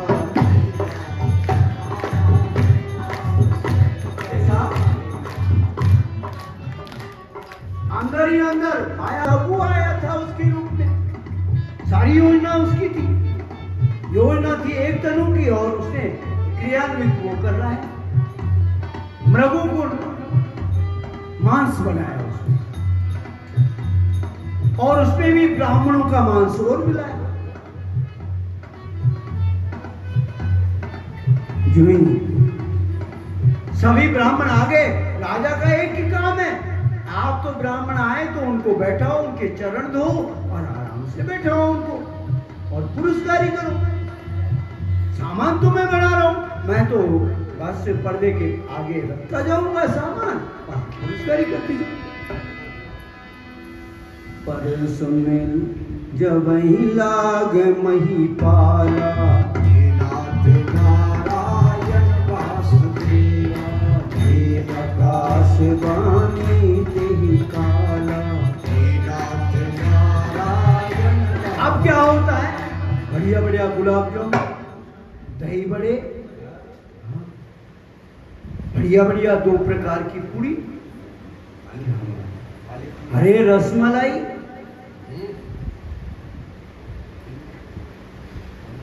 आलू छोले की सब्जी, पनीर की सब्जी। क्या बात है, हाँ तो आनंद है, मजे ही मजे हैं। चटनी भी आ गई, कचौरी भी आ गई। अब सबसे पहले राजा ने कहा, महाराज भोजन करो।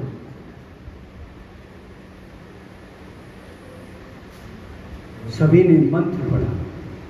ओम नाभ्या आसीदंतरिषगुं शीरिष्णोः समवर्तता पद्म्यां भूमि दिशः श्रोत्रा तथा लोकान् आकल्पयन्नः। हे परमपिता परमात्मा, आप भोजन कीजिए। सभी ब्राह्मणों ने कहा। जो ही मंत्र पढ़ा और सीधा गुलाब जामुन पे हाथ गया।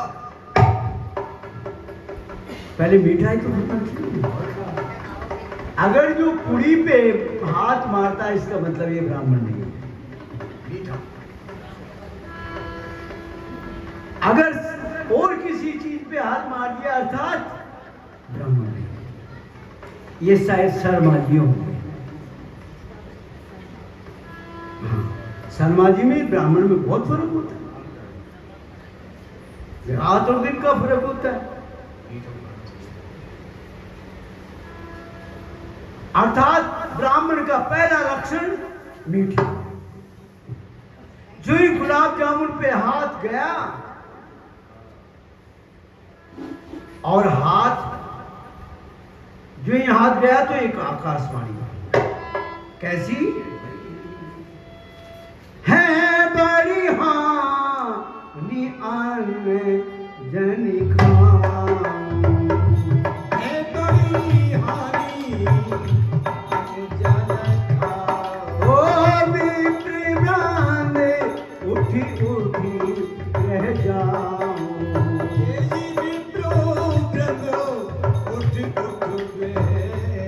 ब्राह्मणों उठ उठ करके अपने अपने घर जाओ। आकाशवाणी। अरे वाह, इतना बढ़िया गुलाब जामुन छोड़ करके घर जाओ, ये कोई तरीका है?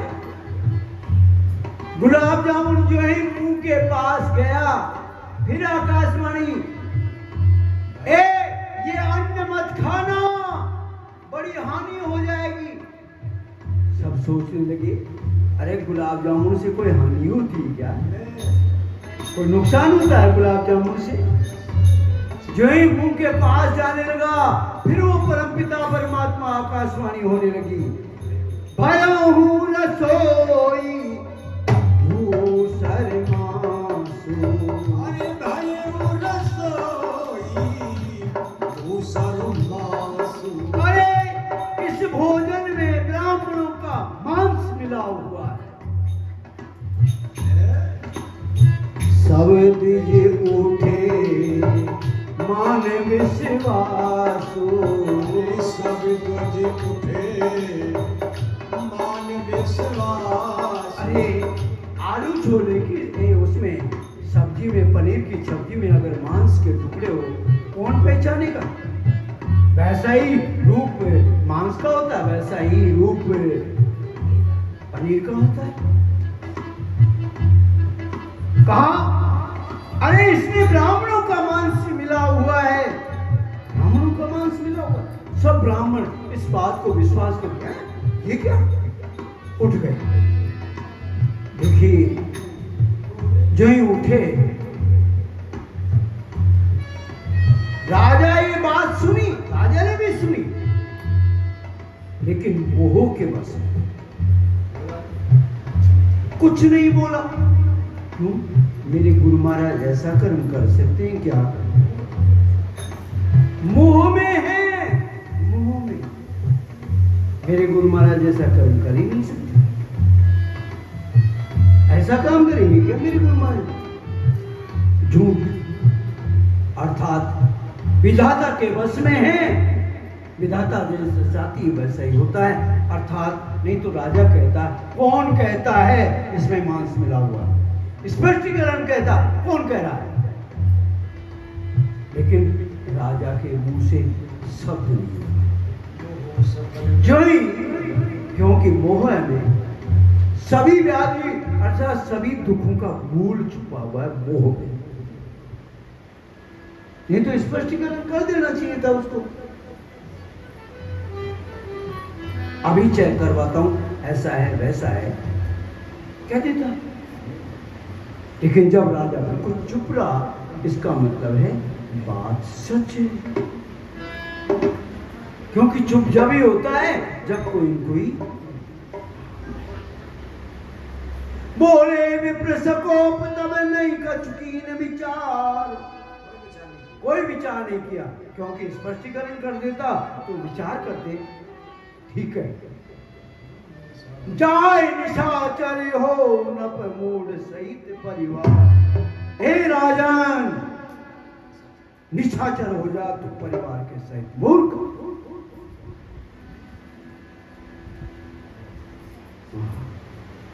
अरे एक तो तू क्षत्रिय हुआ, क्षत्रिय हुए होते हुए ब्राह्मणों को बुलाया, और ब्राह्मणों को बुलाकर ऐसा कर्म कर रहा है तू। ये तो ईश्वर ने हमारा धर्म रख लिया, आकाशवाणी कर दी, आवाज आई नहीं तो हम तो अभी ऐसे आराम हो चुके थे, सारे परिवार सहित हम तो झीम चुके होते। जा, अब भी राजा नहीं बोला। जब राजा नहीं बोला, सम्मत मध्यनाश तब हो, अर्थात 1 वर्ष के मध्य में, अर्थात 6 महीने में तेरा नाश हो जाए। जलदाता न रहे कुल को, अर्थात पानी देने वाला भी तेरे कुल में कोई ना बचे।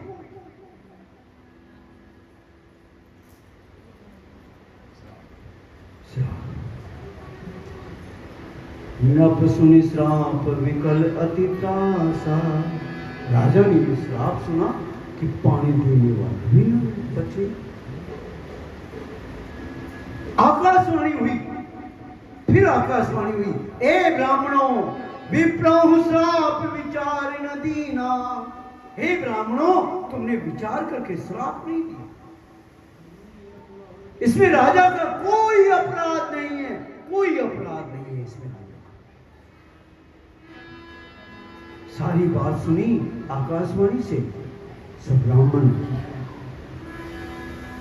चकित हो गए, ये क्या? राजा चरणों में गिर गए। जब चरणों में गिर गया राजा ब्राह्मणों के, भूपति भाव मिटई ही नहीं। हे राजा, तू चरणों में गिर गया, लेकिन विधाता जैसा चाहती है ना वैसा होता है। तेरा कोई कसूर नहीं है, हम समझ गए तेरा कसूर नहीं है, लेकिन हमने श्राप दिया, अर्थात ब्राह्मणों से मुख से निकला हुआ अब वापस नहीं होता। जैसे तीर छोटा हुआ कमान से वापस नहीं।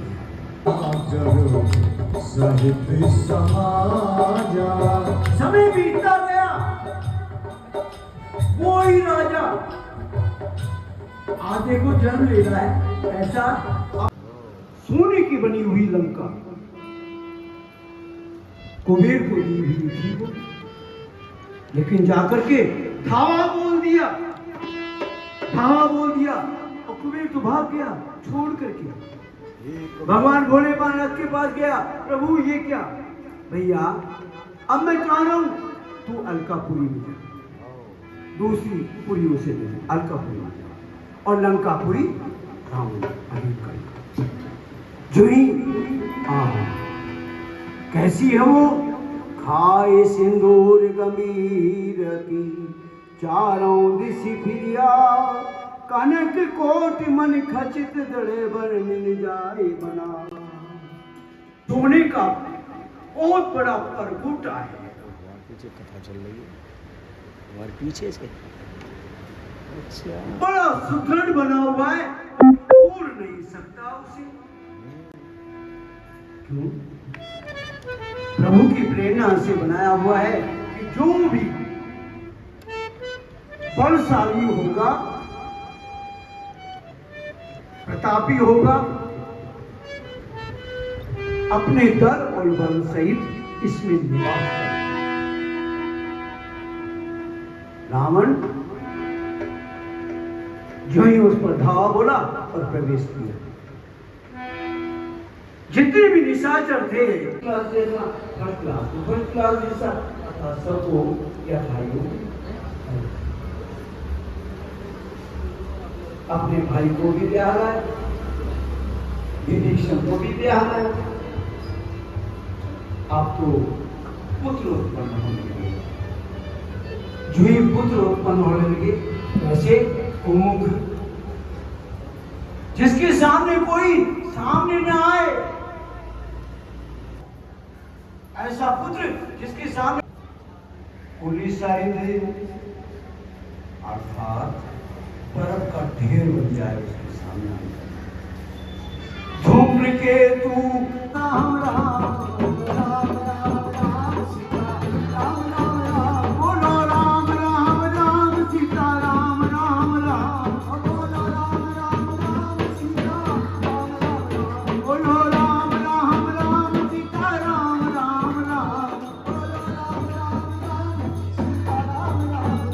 ओ तुलसीदास आस रघुवर की, तुलसीदास आस रघुवर की, ओ तुलसीदास आस रघुवर की, तुलसीदास आस रघुवर की, ओ वो ठाकुर हम चाहते श्री राम लला के सागर हैं, श्री राम लला के सागर हैं, श्री राम लला के सागर हैं, श्री राम लला के सागर हैं।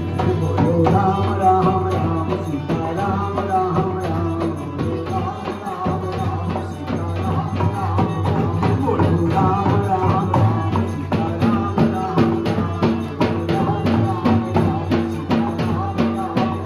बोलो राम राम राम सीता राम राम राम, बोलो राम राम राम सीता राम राम राम, बोलो राम राम राम सीता राम राम राम, बोलो राम राम राम सीता राम राम राम, बोलो राम राम राम सीता राम राम राम, बोलो राम राम राम सीता राम राम राम, बोलो राम राम राम सीता राम राम राम, बोलो राम राम राम सीता राम राम राम, बोलो राम राम राम सीता राम राम राम, बोलो राम राम राम सीता राम राम राम। ओ तुलसीदास आस रघुवर की, ओ तुलसीदास आस रघुवर की, तुलसीदास आस रघुवर की, तुलसीदास आस रघुवर की, ओ ठाकुर हम ठाकुर हैं, श्री राम लला के सागर हैं, श्री राम लला के सागर हैं, श्री राम लला के सागर हैं, श्री राम लला के सागर हैं। इस मंद मंद मुस्कान कंडिया पे मान मान के कंडिया पे बलिहार राघव जी, बलिहार राघव जी। तेरी मंद मंद मुझसे कंडिया पे, तेरी मंद मंद मुझसे कंडिया पे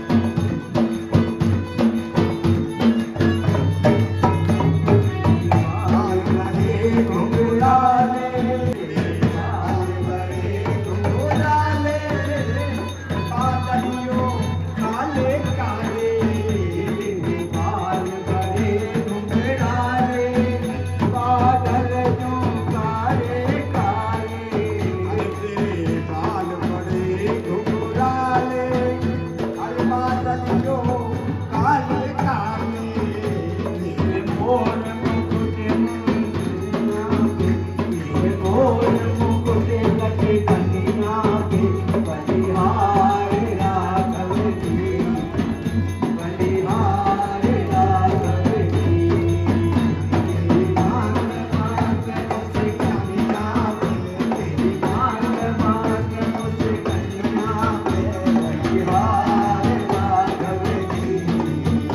बलिहार राघव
रघुनंदन सब दुख भंजन, हे रघुनंदन सब दुख भंजन, ओ रघुकुल तिलक उजागर, श्री राम दया के सागर, श्री राम दया के सागर, बोलो राम राम राम सीता राम राम राम, बोलो राम राम राम सीता राम राम राम, बोलो राम राम राम सीता राम राम राम, बोलो राम राम राम सीता राम राम राम, बोलो राम राम राम सीता राम राम राम, बोलो राम राम राम सीता राम राम राम।